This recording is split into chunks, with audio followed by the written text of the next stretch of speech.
धन्यवाद। आज बहुत खुशी की बात है कि आज जिसको संगम के नाम से जानते हैं, जिसको केवड़ी के नाम से जानते हैं, जिस धरती पे स्वयं अमृत की बूंदें गिरी थी, उस धरती पे हम और आप लोग यहाँ इकट्ठे हुए हैं, और जहाँ हमेशा अमृत प्रतिदिन ज्ञान की वर्षा हुआ करती थी, जिसे देवनगरी प्रयाग कहते हैं, उस देवताओं की नगरी पे अमृत वर्षा, ज्ञान वर्षा और हमारे आपके जिंदगी को सुधारने वाले जो शब्दों की वर्षा है वो करने के लिए इस पूरे हिंदुस्तान में एक तो नई पहचान रखने वाले हमारे और आपके बीच में है। आप लोगों के अंदर संस्कार है, जुनून है, जोश है, मुझे सारी चीजें पता है, क्योंकि आप इस देवनगरी के अगल बगल और देवनागरी प्रयाग में रहने वाले लोग हैं। और मुझे नहीं बताना है आप लोगों को कि आप लोगों के शहर में कोई गेस्ट आता है या कोई अतिथि आता है तो उसका सत्कार कैसे करते हैं। मैं सरगोशी के साथियों का नाम लूं, शख्स का नाम लूं, जिन्होंने हमारे और आपकी जिंदगी और आने वाले 7 पीढ़ियों की जिंदगी को बता दिया एसोसिएशन बना के, तो उनका नाम लेते ही आपके हाथों से तब तक ध्वनि होनी चाहिए। लेकिन सबको पता हो गया कि कितना आप लोग इनको मानते हैं। आप लोगों के ध्वनियों से पता होना चाहिए, जैसे डीएम सिंह साहब भी बोल के गए कि बहुत सारे तांडव यहाँ हो रहे हैं।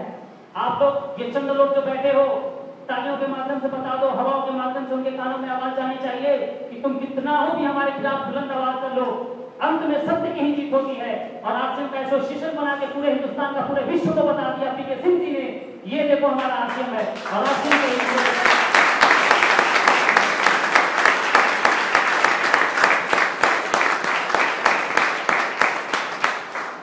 साहब ने बता दिया कि आरसीएम से ही पूरे नए हिंदुस्तान का निर्माण हो सकता है, और फिर से हम आरसीएम के माध्यम से हिंदुस्तान को सोने की चिड़िया बना सकते हैं। और सबसे खुशी की बात है कि सर के साथ मैडम भी आई, तो सब लोग सर के लिए ताली बजाया जा रहा है।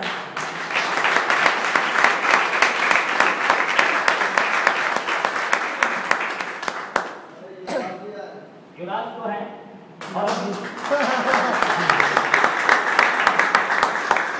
सबसे खुशी की बात है कि मैडम के लिए ज्यादा तालियां बस है, क्योंकि आरसीएम नारी सशक्तिकरण में भी काम करता है। और माताएं यहाँ बैठी हुई हैं। सृजन का कार्य बस हिंदुस्तान भगवान ने 2 लोगों को दिया है, एक आरसीएम डिस्ट्रीब्यूटर है और एक नारी सशक्तिकरण है, महिला है, जिनके गर्भ से लोग आते हैं, जिनके गर्भ से भगत सिंह, सूरवीर योद्धा, आजाद चंद्रशेखर ऐसे महारथी पैदा हुए कि हिंदुस्तान को फिर से आजाद कराया उन्होंने। और ऐसी माताएं हमारे और आपके बीच में बैठी हैं। ऊपर वाले ने सृजन का कार्य बस 2 ही लोगों को दिया है, एक आरसीएम डिस्ट्रीब्यूटर है और दूसरा माताएं हैं। आप माताएं सृजन का कार्य करती हैं, एक बच्चे को जन्म देके, और आप सृजन का कार्य करते हो, उसकी जिंदगी में आरसीएम डाल के और नया रास्ता दिखा के आप सृजन का कार्य करते हो।